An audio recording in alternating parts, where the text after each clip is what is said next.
Seen the other ugly side of retail arbitrage that you probably haven't seen in other YouTube videos as well.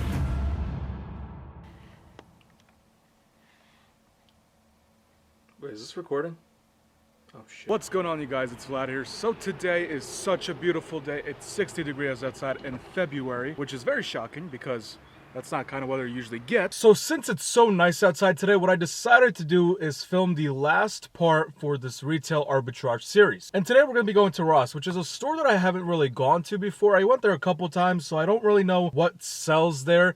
I mean, I tried to go and source shoes from Ross, and I've never succeeded. So maybe today that will be the success of retail arbitrage. I'm probably, because there are a lot of shoes at Ross, but I also don't know if there's a lot of retail product that's discounted. So without further ado, I'm going to drive over to Ross and we will begin our adventure over there. And you might be wondering, holy crap, Vlad, why is the footage so much better? Well, it's because I decided to bring my camera, but I am not going to be bringing it into the store. I'm still going to be filming it with my phone. Alright, here we are at Ross, if it can focus. Yep, there we go. There's Ross. And I'm not gonna lie, I'm actually really excited to go in there. And the reason why, like I said in the previous clip, I haven't really been at Ross. I mean, I don't go there often is what I'm trying to say. I've been there maybe a couple times in my life, so I don't know what I can expect from it. I love that mystery of not knowing what you're going into, because the thrill of finding something good just gets better and it gets bigger. So without further ado, guys, let's go inside and see if we can get some profit. Okay, here we are at Ross, and okay, to be honest, if you want to skip ahead of this section, that's totally fine, because honestly there's not that much crap. But I am looking at these ties right here, and you can sometimes get lucky with ties. I mean, I found a Polo Ralph Lauren tie that was 16 bucks and I sold it for 40 bucks one time, so I made about 20 bucks. It was pretty nice, but I mean, I usually keep an eye out for those kind of ties because you never know. I look over to the shoes. The shoe section looked really dead, but I did find these shoes. It were Nike Stefan Janoski. I don't know how to say it, 11.5.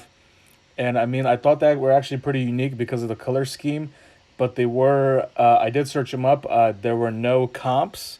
I mean, you see the little code, that's what you do. You search up that little code, but there were no comps, so I decided to leave them behind.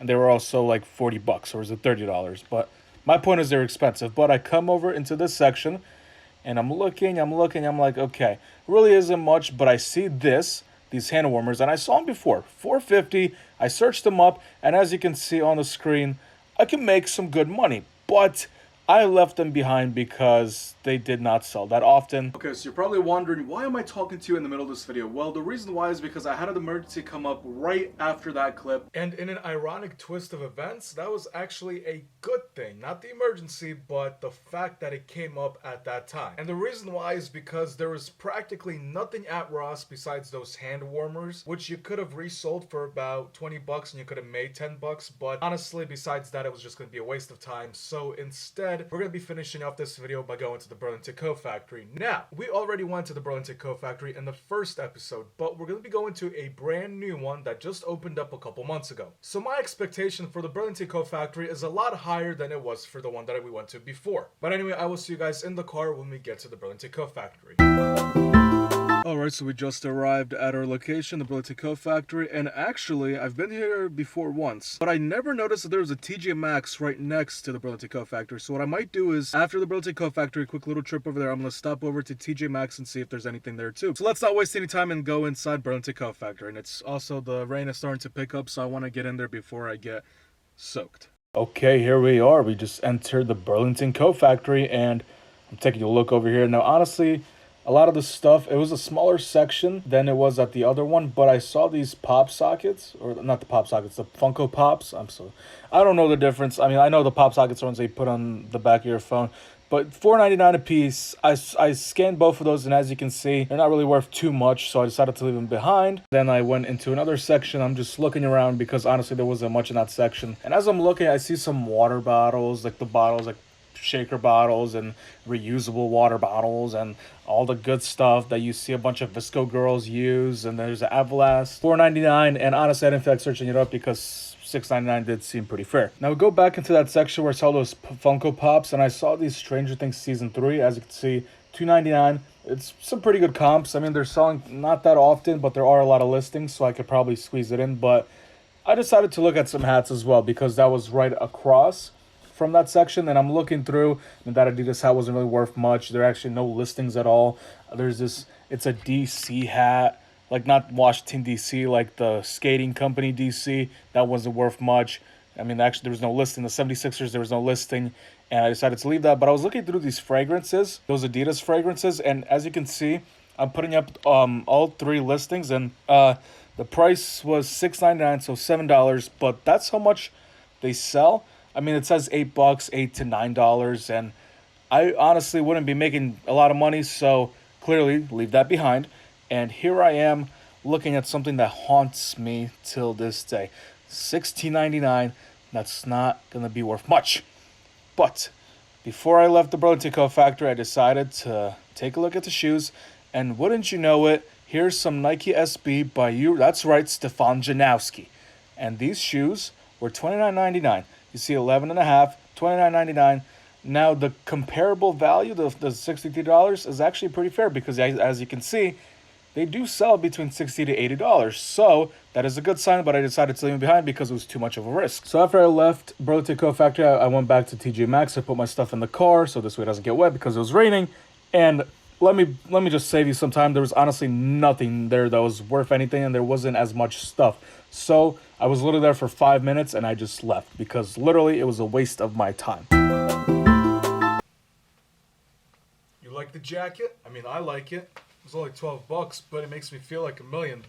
So I am back from the little haul that I had, and another freaking bust. The only thing that was really worth something was this Stranger Things. It's a collectible squishy. It's like one of those Funko Pops, but it's just a squishy Funko Pop. I guess that's what this is. It's a collectible, I'm assuming, because it is brand new. This was $3 when I bought it, and some of these go for $8 to $12, so I'm probably going to be listing this for $10, and hopefully I can make between $3 to $5 profit. So now that we're at the end of this 3-part Retail Arbitrage series, here are my thoughts. This was an interesting 3-part series, and it was the first time that I genuinely tried Retail Arbitrage, and honestly, oh man, honestly, to be honest with you, I'm speechless because between the first episode and now, I didn't really make a lot of money. I mean, in the second episode, we found a lot of good stuff, but I'm literally looking at all the stuff. Nothing's sold yet. But besides that, first episode, we didn't find anything. Second episode, we found some stuff, but they still haven't sold at this point. So like me, you've probably seen other Retail Arbitrage videos where the people go into Marshalls or Target or outlet stores and they find a bunch of items in about an hour's worth of time, and they can get like $20 per item. So they find 40 items, you get $20 per item, and boom, they got $600, $700, $800 profit. But honestly, doing this experiment and seeing whether I can make money off this, that's not always the case. In order for a video to be interesting, you need something catchy, like I made $600 in 1 hour. And I'm not saying that that's impossible to do, I'm just saying that doesn't happen all the time, which is why I decided to make this mini-series in order to see whether you can actually make a lot of money per hour. Well, and as it turns out, you can't. And I think there's a lot of game plans that a reseller needs to implement in order for things to work out. You need to know what location to go to, you need to know what area you're in, you need to know what you're looking for. If you've been doing Retail Arbitrage for a couple of years now, you know what are the best spots, you know exactly what to look for, and at this point I'm assuming that you have enough money behind you where you can spend $100 in order to make $50. So the big question at the end of the video is, well, is this really worth it? Is Retail Arbitrage really worth it, and will I continue to be doing it? And honestly, I'm not the one to tell you what to do. I mean, if you want to try Retail Arbitrage like I did because I was genuinely curious to see whether you can make a lot of money, you can go right ahead, and honestly, some of you guys will have better success than me. But me personally, I honestly probably will not continue to do Retail Arbitrage. I mean, if I ever happen to go to those stores in order to buy more clothes like I did this green jacket, maybe I'll stop into the clearance section, or I'll look around and see if there's maybe some items that I can resell. But besides that, I'm not going to be going to Marshalls or Ross or Burlington Coat Factory specifically to go source for items. Me personally, I'll probably stick to thrift stores, flea markets, Saturday morning garage sales, because honestly that's where I find more success than I do Retail Arbitrage. And that's all for this video. So if you enjoy this video, don't forget to share it with your friends and family, and subscribe to my channel for new videos coming very soon.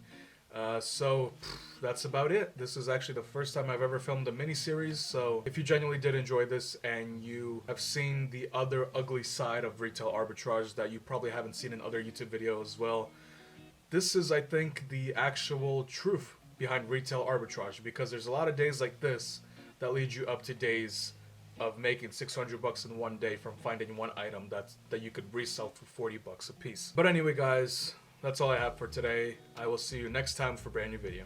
Peace out.